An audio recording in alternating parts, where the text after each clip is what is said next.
All right, come on in, everybody. Time to enter the Logan zone. And as we always are at this time on Saturday mornings, joined by former ECU and NFL coach Steve Logan. Thanks for being with us. Good to be here. All right, so the big game this weekend, the big matchup, obviously UNC at NC State.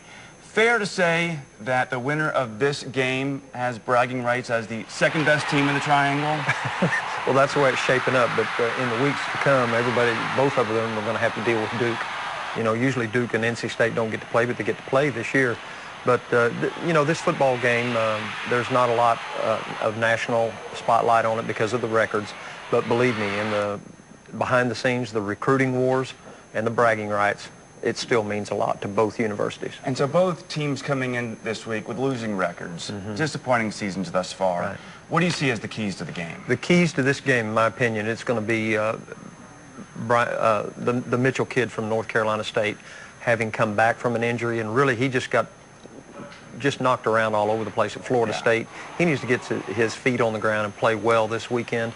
But then the two-headed quarterback coming from UNC that Larry Fedora's created with Marquise Williams and Bryn Renner, to me it's going to be which of those quarterback situations plays the best this weekend as to, you know, who's going to win this football game. It's quarterback, quarterback, quarterback.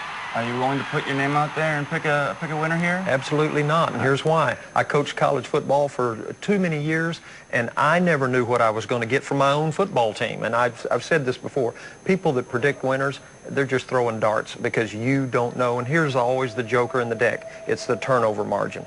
You go out there and turn the football over, and we're going to talk a minute about Florida State and Miami, where there's a little bit of an imbalance. Turnovers will equalize any football game.